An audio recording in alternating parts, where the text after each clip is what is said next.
Today we've got the Mustang versus the Camaro, the resurgence of the modern muscle car. Now, I know some of you are saying these are pony cars. And while technically you're right, these are the closest things we have to muscle cars in the modern era. And in the world of the Prius and the... What? It's with the boots and the ponytail. I am from Texas. I can get back in touch with my roots for these cars.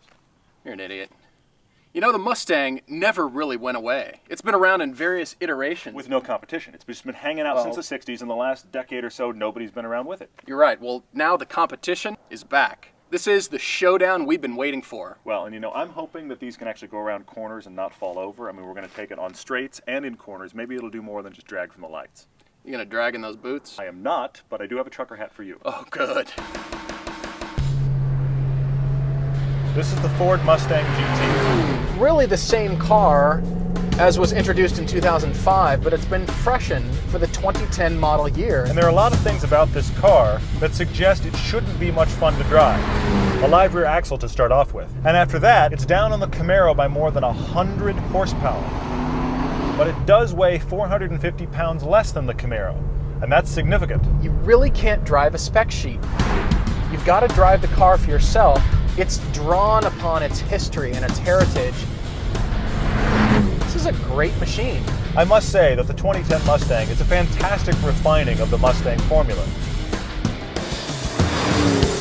Royal Purple is the performance oil that outperforms. More power and torque, reduced wear, better economy, longer oil life. It's so good that 25 out of 28 of America's top high-performance engine builders relied on it at this year's Engine Masters Challenge. Why? Royal Purple delivers real-world performance. Royal Purple, the performance oil that outperforms.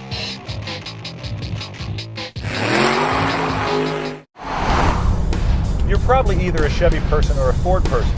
And if you're a Ford person, it doesn't matter what I say.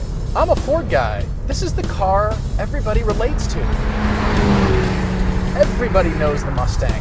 A lot of people used to have Mustangs. There's more nostalgia attached to this car than there is the Camaro. The Mustang's like that pretty girl you live next to and forgot about because that girl from Brazil just moved in. The Camaro's the girl from Brazil. Well, okay, Alabama, but still. The Mustang has been around a long time, but I think in this iteration, this is the best looking car yet. My biggest complaint, it's got an underbite. It's like Benjamin Buford Blue on Forrest Gump. Everything else about it though is really sophisticated. I'm just not compelled by the styling of the Mustang. And this revised version looks like they took the last version and just inflated it. This car is the tailored gentleman to the Camaro's high school hot rodder. All of the press materials made a big deal of the fact that the taillights blink sequentially. On a sports car or a muscle car, no one should be talking about the taillights. I think that's a cool feature.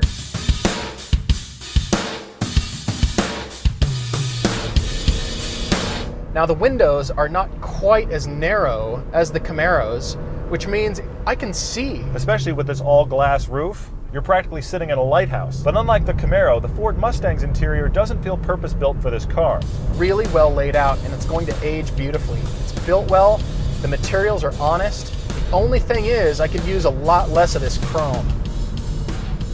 Now, because the greenhouse in the Mustang is a little bit bigger, it feels like the interior has more space. The back seats are really just there for your insurance guy. Nobody's actually going to want to use them, at least no one with legs. The driver's seat's terrible. It actually feels like a leather-covered park bench. This car feels like it's more usable. The Mustang has more body roll than the Camaro.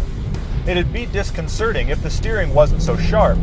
But I've got more information in the Mustang, and it's not bad through the corner, it just feels a little high on its suspension. But you're fighting against that live rear axle. There's basically an I-beam between the two wheels, and you've got to pray that there's no mid-corner bumps. Ford has accomplished the impossible. They've used a live rear axle, but the handling is better than the Camaro's. Crisp, precise turn-in with a lot of body roll and a back that'll slide out from underneath you. It almost feels like you've got the front from one car and the rear from another.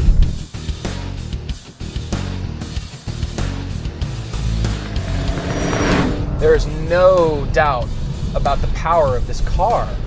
Before we all went crazy into the worldwide horsepower wars, 315 horsepower was a lot. Just because this car has 100 horsepower less than the Camaro, that doesn't mean it's slow.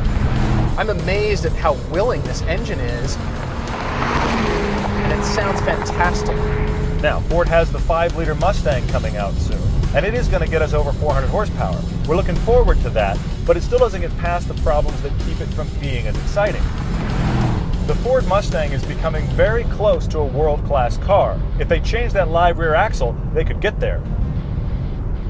I'm really impressed at the overall engine power, the combination of the brakes, the steering, the handling. Even though having independent rear suspension sounds like the better way to go, I'm impressed at what Ford's done. It's a vast improvement over the prior version, and a genuinely fun car to drive. But I don't find myself cackling with laughter like I do in the Camaro.